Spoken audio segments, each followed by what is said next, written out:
Hi, I'm Doug G, and this is the 2019 Blade Show.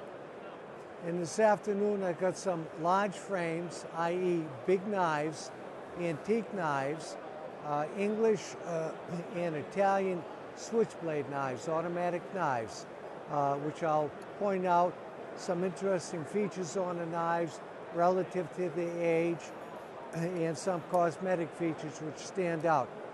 This is kind of a plain looking knife. It's got a bail on the end. Looks like it's covered in some sort of plastic type material. So what do you do with this knife? Well, if you know how it opens, you pull back the spring operated door and voila, out pops the knife blade. What's cool about this knife is several things. First of all, it's a knife about 100 years old, actually close to 120 years old, in near mint condition. The blade is beautiful on it. Looks like it's basically an unused knife. Another interesting feature, again, aside from the large size, is on the front handle in the triangle is a registration number. And the registration number can easily be looked up and with a date of manufacture. And this knife was manufactured in the early 1900s, about 1901, 1902, maybe 1903 as I recall. So again, a knife approximately 115 years old and basically pretty close to pristine condition. So the knife is open, you pull back the spring operated door and the blade itself goes back into the handle.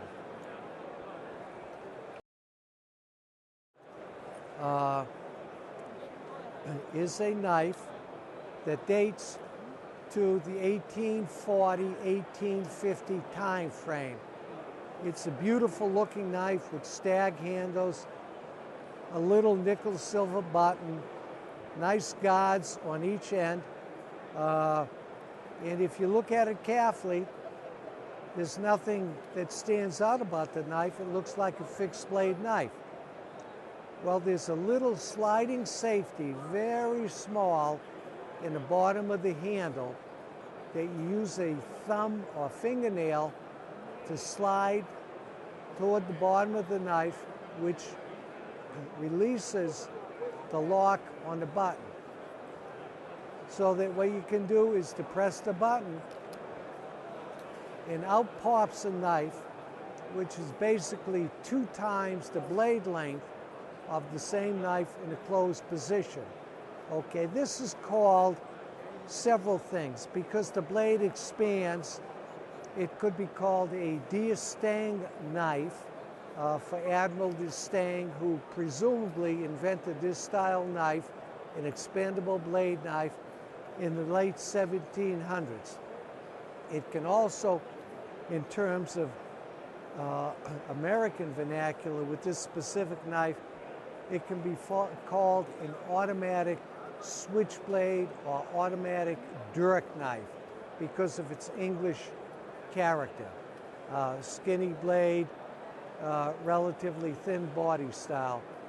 This knife was made by Samuel Ragg, and it has some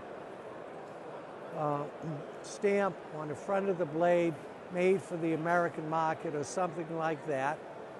Again, it's a knife that dates to the 1840, 1850 time frame. A beautiful example of an automatic switchblade dirk or a d'Estaing style knife.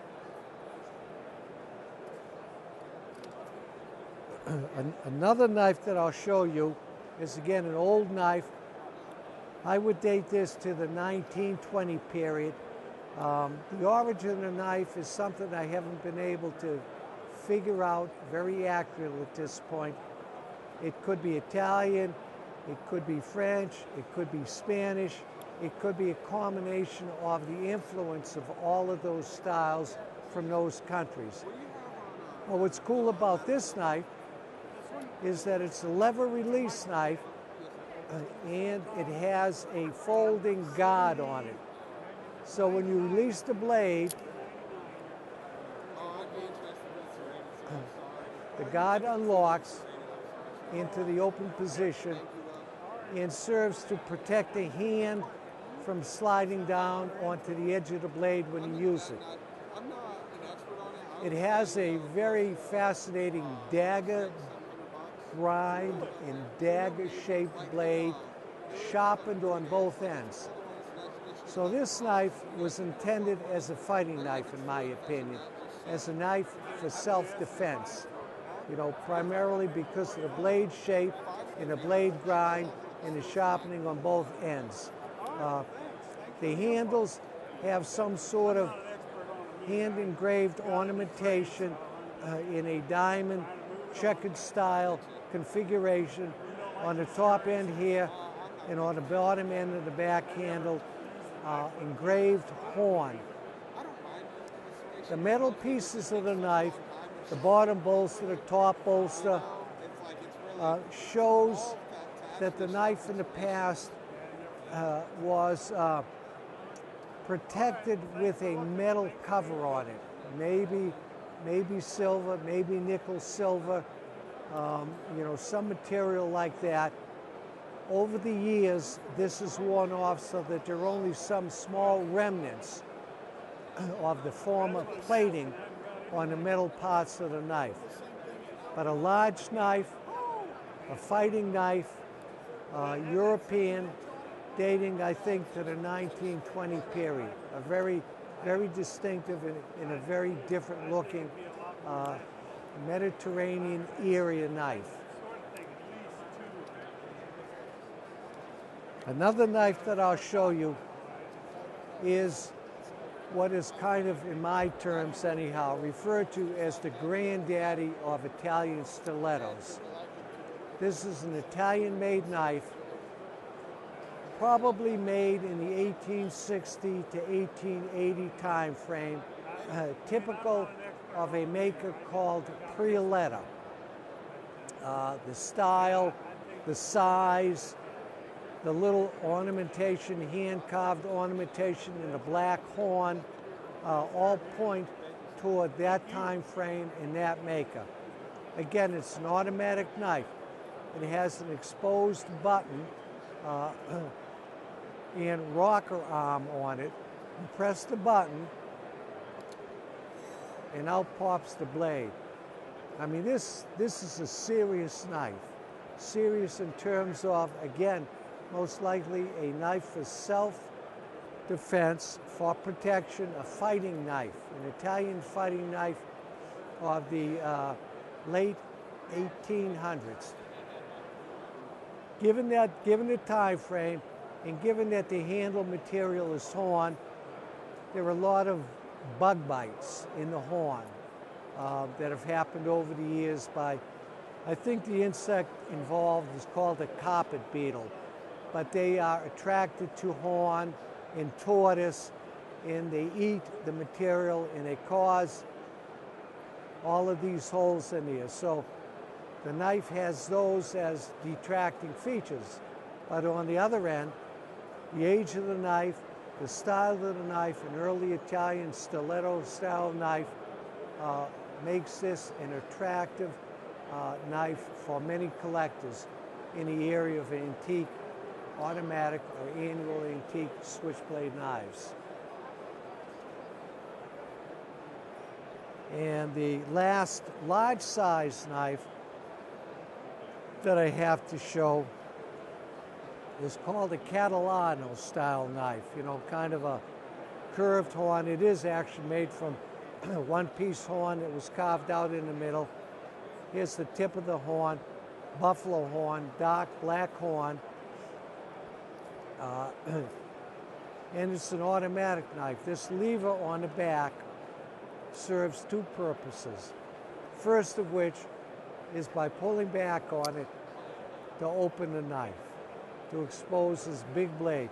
Overall length of this thing from end to end is about 12 inches. So this is another example of a large frame, antique, automatic, opening knife.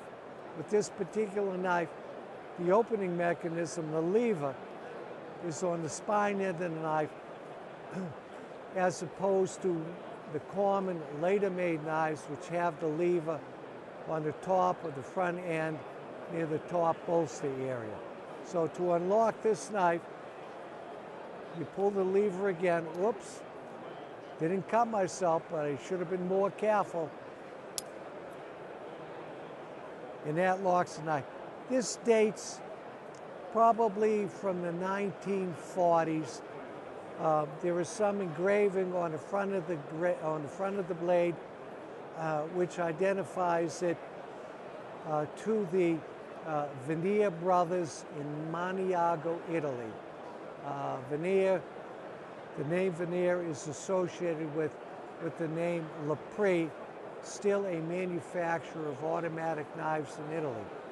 So this is a very cool, very well made, old Italian switchblade. Since we don't see too many, or actually know of too many, of this style opening knife, this could have been an early test knife or prototype style knife that was made by Veneer brothers Lepre in the 1940s. But a very hefty, well-made example of an Italian knife.